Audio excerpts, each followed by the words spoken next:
Bonjour à tous, bienvenue sur Top Miniature Automobile.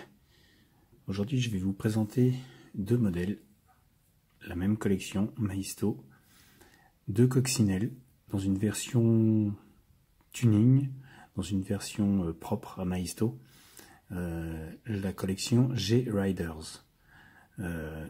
C'est une petite collection qu'ils ont faite, il y a du cabriolet et de la berline. Donc là je vais vous présenter les cabriolets.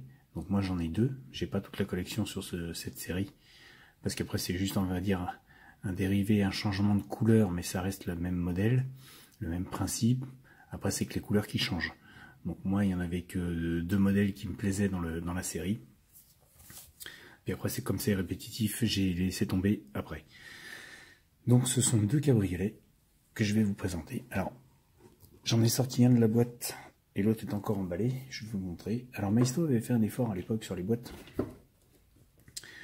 avec un design assez sympathique, vous voyez, Maisto G-Riders, où il reprenait un petit peu du monde tuning par cet emballage, par cette boîte. C'était plus sur du marketing que sur le modèle par lui-même. Donc les couleurs sont sympas, ça attire l'œil, ça met bien en valeur. Franchement c'est sympa. Même au niveau du socle de la voiture, en rouge comme ceci, avec le fond G-Riders. Alors plusieurs possibilités s'offrent aux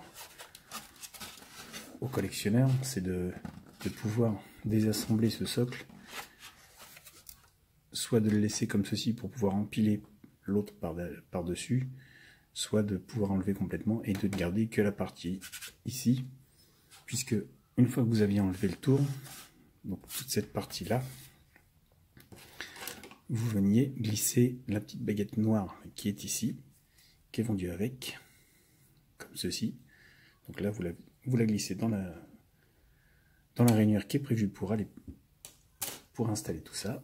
Donc les petites aussi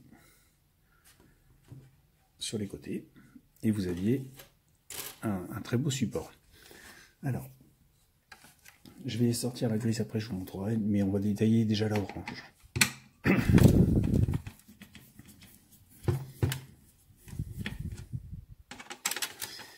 Alors ça c'est une série qui date de quelques années maintenant. Vous voyez,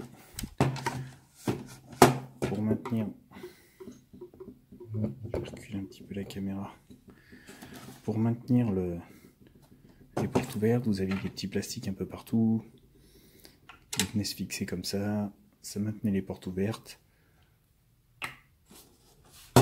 Vous aviez des plastiques pour maintenir les capots, bon, le plastique classique pour venir par-dessus le capot pour le tenir fermé, oui. Et donc, je vais vous présenter tout ça.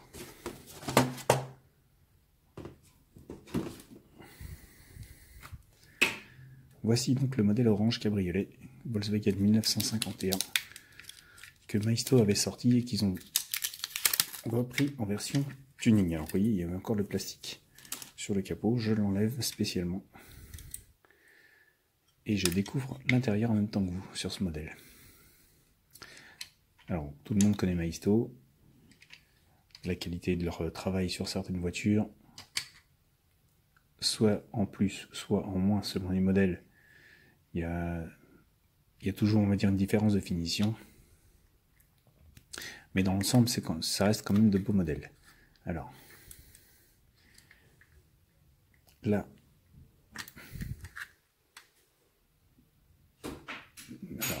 il va falloir qu'il m'explique comment ils font pour l'enlever. Bon, bref, pour vous dire, c'est vraiment du direct, c'est que je ne l'ai jamais vraiment enlevé celui-ci, et je ne sais plus comment ça se démonte. Enfin, ça y est, ça paraît que le moteur. Au pire, je vous montrerai sur la grise, puisque j'avais réussi à les enlever à l'époque. Alors, hormis cette belle peinture orange métal classique du tuning chez Maisto, vous avez des belles jantes. Alors, reproduction des jantes Fuchs ou Fesch, comme vous souhaitez. Porsche, mais reprise en version tuning. Donc élargie, avec des pneus très taille basse, que ce soit à l'arrière avec les grosses roues, ou à l'avant avec les petites. C'est vraiment du pneu très taille basse. Le principe de la caisse est très bien conservé. Le principe de la carrosserie par elle-même de la Cox 51 est très bien repris. Vous avez les pare-chocs d'origine qui sont conservés, les petits feux arrière, ici. Alors, défaut chez Maisto, c'est la ligne de moulage ici, au-dessus du feu arrière. C'est un peu disgracieux. Bon, c'est du modèle pas cher, hein. Là on voit bien sur la grille, vous voyez, 29,99 €. À l'époque c'était pas cher. Ça, par rapport à certains modèles, c'est pas cher. Ça c'est une collection qui date de 2006. En 2006, ça fait quand même 15 ans. Et Maisto, on continue le tour du propriétaire. Donc vous avez le capot avant qui s'ouvre, en laissant apparaître le réservoir.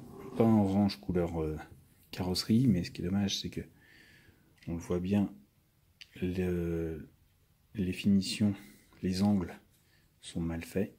Bon, c'est pas très grave. C'était pas de la voiture prévue pour la collection, c'est du jouet, si on regarde à la base. Donc, on va pas trop non plus critiquer. Les collectionneurs de Volkswagen, comme moi, ont adhéré ou pas. Moi, j'ai adhéré à ce modèle, mais ça me va. Enfin, ça change, ça respecte. Enfin, c'est comment dire. Ils ont essayé d'innover. Voilà, on va dire ça comme ça, avec des teintes qui sortent de l'ordinaire. Le cocktail est quand même bien réussi. Alors, petit détail sur ce... Donc le capot, lui, s'ouvre normalement, mais les portières, ce sont des portières, ce qu'on appelle des portières suicides. Portières suicide. Pourquoi? Parce que, vous voyez, elles s'ouvrent à l'envers, et à l'époque, quand toutes les voitures qui étaient équipées des portières suicides, quand il y avait un gros coup de vent, si elles étaient mal fermées, s'ouvraient d'une seule traite, et vous risquez de tomber de la voiture. Puisqu'à l'époque, les ceintures de sécurité étaient en option, enfin, même pas proposées en option, ça n'existait pas. Donc vous aviez, on va dire, toujours ce problème. D'où le nom, porte suicide. Et bien, puisqu'on est sur l'intérieur avec voici l'intérieur, des teintes orange et blanche, avec la capote blanche en version fermée. La grosse sono, voilà, chromée, les deux enceintes, l'ampli au milieu, chrome et orange, la banquette arrière blanche et orange avec l'arceau qui vient juste au-dessus, derrière les sièges passagers, conducteurs, pardon. Ça donne ça, et les deux baquets à l'avant, toujours en blanc et orange, avec au milieu la boîte de vitesse et les leviers qui vont bien. Chromé. Donc ils ont conservé le petit pédalier que l'on voit ici, inversé, avec la roulette. Le pare-soleil mono en 1951 est ici. Le tableau de bord custom orange avec le chrome au milieu. Volant, petit volant custom orange et chrome également. Pas de direction sur ce modèle.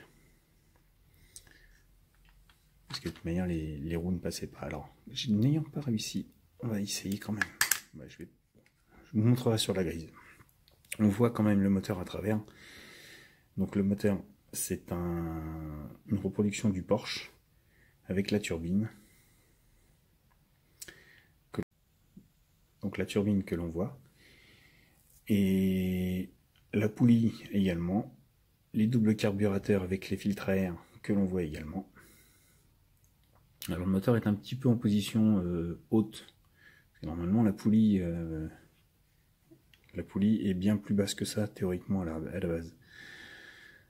Autre petit détail, parce que même la turbine Porsche est bien haute par rapport au moteur. Donc la double sortie d'échappement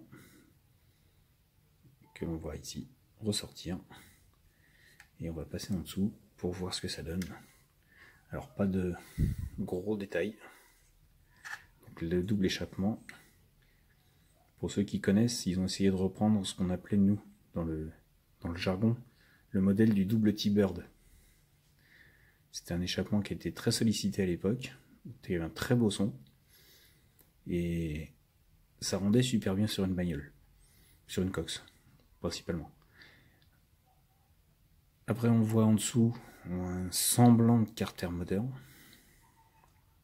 et un semblant de boîte de vitesse. Alors ce n'est juste un moulage de châssis, on ne voit pas de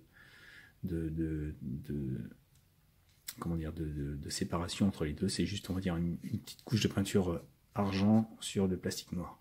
Donc là on voit bien la taille que prennent les jantes arrière dans le châssis. Alors en vrai c'est jouable, hein, c'est faisable, j'en ai déjà vu. C'est pas spécialement ce que j'aime le plus dans le custom et dans le Cal-Look Volkswagen, mais ça donne un bon genre. C'est plus dans le drag. Franchement ça rend mieux dans le drag. Et les pneus très basses comme ça, bon c'est pas mon style non plus, mais bon, ça donne un genre. Donc à l'avant, pas de détails sur le train avant. Le châssis est rapidement fait. On voit bien juste l'espace des sièges qui est creusé, mais c'est tout. Pas, on va dire, un gros détail de châssis.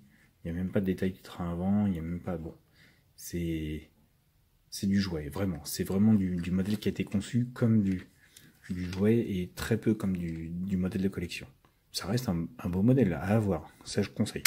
Pour ceux qui aiment ce style de voiture, je vous les conseille, il n'y a aucun problème là-dessus. Mais on va dire qu'il ne faut pas non plus chercher la finition qu'on peut avoir chez Greenlight ou chez AutoWorld, ou voilà. Ça reste du Maisto. Vous voyez les enceintes dans les panneaux de porte, les petites poignées chromées, les panneaux de porte en blanc et orange aussi.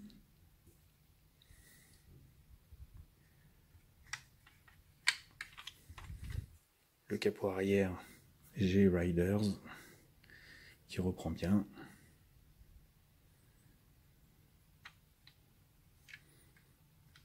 Voici, alors je vais vous sortir la grise pour que vous voyez ce que ça donne.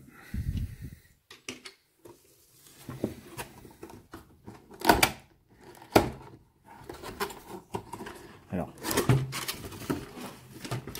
on est carrément sur le même principe.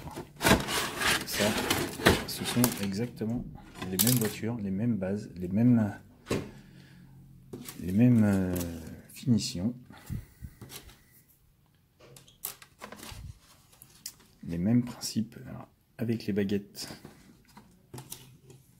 qui viennent là aussi se fixer sur le châssis, sur le support. Et donc ce ne sont que les couleurs qui changent, puisque là nous avons un intérieur rouge et noir, chrome et rouge, une peinture gris métal du plus bel effet, mais encore une fois, gros défaut. Heureusement Maisto a corrigé ça, mais bien plus tard. Ce sont vous voyez la ligne de démarcation du moulage sur l'aile, et les 4 ailes sont comme ça. Donc là on voit bien le moteur avec la turbine Porsche et le capot baissé, ça donne ça. Là ici la capote est noire, donc là vous voyez les plastiques pour bloquer les portes en position ouverte,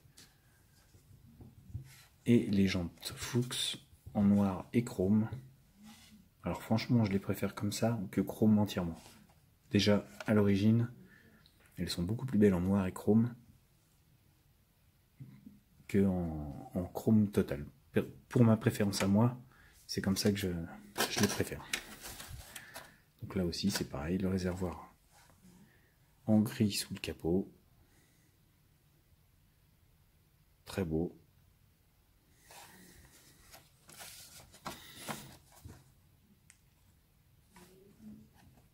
Le volant me rappelle une marque très connue très connue mais que j'ai oublié honnêtement, je vous cache pas, mais qui avait sorti à l'époque une gamme de volants Metal Fleck. Il y avait rouge, jaune, vert, bleu, enfin toutes les couleurs possibles et inimaginables du Metal Fleck, avec un gros grain pailleté magnifique qui allait sur beaucoup de modèles qui rendaient super bien. Et là franchement ce rouge est très joli. Ce rouge chromé est du plus bel effet sur la voiture. Il me rappelle ce volant, je me rappelle plus la marque, honnêtement je vous cache pas. Ça fait très longtemps que j'ai un petit peu zappé tout ça. Je me suis plus concentré sur la miniature que sur les vrais, malgré moi.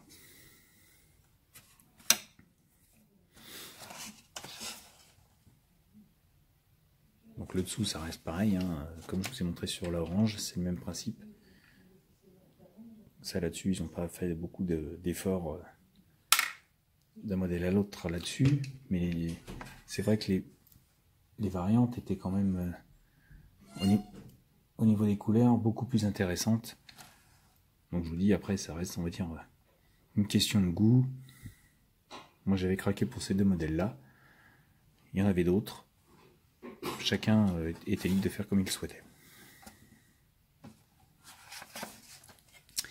Voilà les amis, je vous laisse